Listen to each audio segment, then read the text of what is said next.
Yo, what's going on, DBZ enthusiasts? This is your boy RBG back with another analogy slash discussion video. And since this topic has been trending within the DBZ community, I thought I would give you guys my thoughts on it.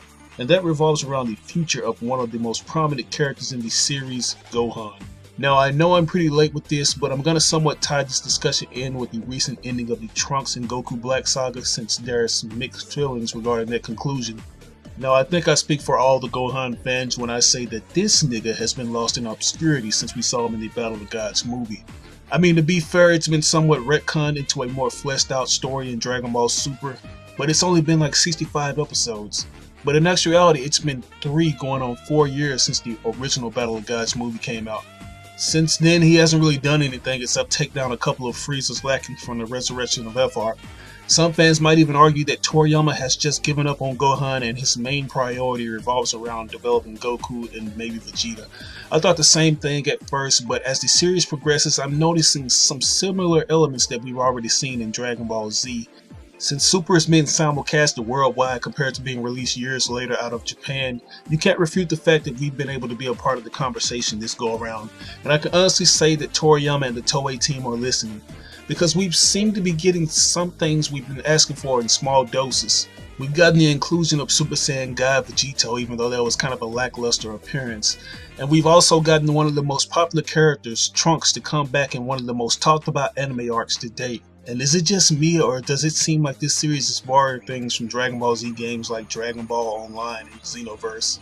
I mean, correct me if I'm wrong, but I'd say that shard Bulma was looking at from episode 68 of Dragon Ball Super looked a lot like the time chasm crystal shard from Dragon Ball Xenoverse. This hasn't been confirmed, but it's just ironic that it looks so similar. Even the symbol on the time ring that was issued out by the Supreme Kai Gawasu bears a resemblance to the symbol the Time Breaker sported in DB Online, Heroes, and Xenoverse. But as I said, these could all just be coincidental. I wouldn't be surprised if Toriyama already had these concepts and just allowed those games to use them before he decided to make Dragon Ball Super. But anyways, in my opinion, I'm being extremely biased here. Super seems to be going with the same rinse and dry formula as Dragon Ball Z. And what I mean by that is we seem to be going backwards, not in terms of story progression though, but in terms of actual character development. If you judge from the series so far, not that many things have changed. We still got Goku and Vegeta in a tug of war to be the best. Goten and Trunks are still the poster boys for laughs and giggles, and Piccolo's still that side nigga. But when it comes to Gohan, he's a little bit different. When it comes to him, he went from being a top tier character at the end of the Cell saga, then reverting back to a wussy, then going back to being a top tier character at the end of the Buu saga, and arguably one of the most, if not the most powerful, unfused character. So there's ultimately a pattern we're seeing where the certified characters like Gohan's development seems to be fluctuating, so to speak. I don't know if he is being written that way to further the plot, but something seems to be going on. As everyone pretty much mentioned, the recent ending of the Goku Black arc raised questions on if Toriyama would be alluding to a possible return to greatness for Gohan. After the resurrection of F arc, he mentioned that he wanted to continue training with Piccolo so he could protect his family, and that he pretty much didn't want to be dependent on Goku to do all the work. Now, I had already accepted the fact that Gohan would be written more towards the slice of life route. I can't understand for the life of me why he would want to work when his wife has a father who's a well-established millionaire, and he even has a friend who's the heir to $1 million, possibly $1 billion corporation. So it really doesn't make any sense, but hey, that's Dragon Ball, right? Maybe he'd rather spend time laid up with Videl. I know I would. Videl's coochie has got to be Gucci if Gohan made her squeeze out a baby. And you know Vegeta sure doesn't miss an opportunity to beat the walls off of Bulma, and we pretty much know he'll be cuffing that down during Ovulation Month since Baby Bra will be in the picture soon. I'm just saying.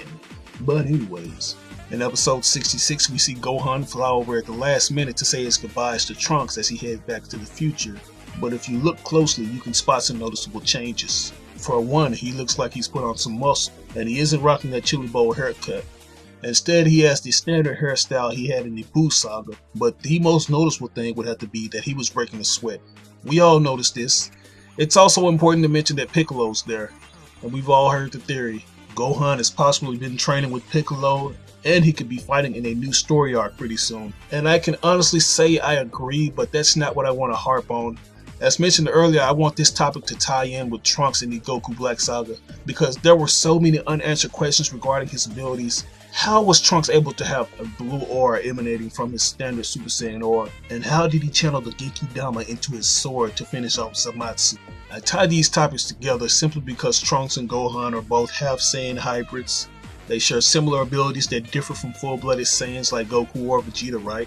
If Gohan's getting back into the fold, this would be the perfect opportunity for him to share similar abilities Trunks did and expand upon them. I mean, actually explain them to us this time instead of giving us no explanation whatsoever. For the most part, it's good to have Gohan super weak because it harks back to the old days where he was always the hesitant character and he surprisingly rose above the ranks, even surpassing Goku. And since Gohan has powers that Trunks doesn't have, it makes it even more interesting. If Trunks was able to have that unexplained blue aura, which everyone's assuming to be the fake Beta God aura, then how will this play out with Gohan if he still has his ultimate powers? I'm thinking we're going to see Gohan gain his ultimate abilities back and tread familiar territory. Now if you think about it, Dragon Ball Super has been using these refurbished story elements fused in with some new ones. We've gotten both the movie arcs with some new plot elements added in. The Kaioken was used very similar to how it was used in the Otherworld tournament, even though that moment was filler. You can't deny the fact that there was a callback moment where Goku used his Super Saiyan God abilities and also tapped into the Kaioken in the Universe 6 tournament. He even had big name prospects similar to the Grand Kai because you had all these other Kais and these big daddies or whatnot. But the last thing I want to add into this discussion is how Gohan can prove to be a key player again if he actually uses his smarts. He's arguably the most smartest Z warrior in terms of intellect, so that in itself would be superb writing if Toriyama played with that. Gohan could study more into the Saiyan anatomy and further analyze things such as ki energy.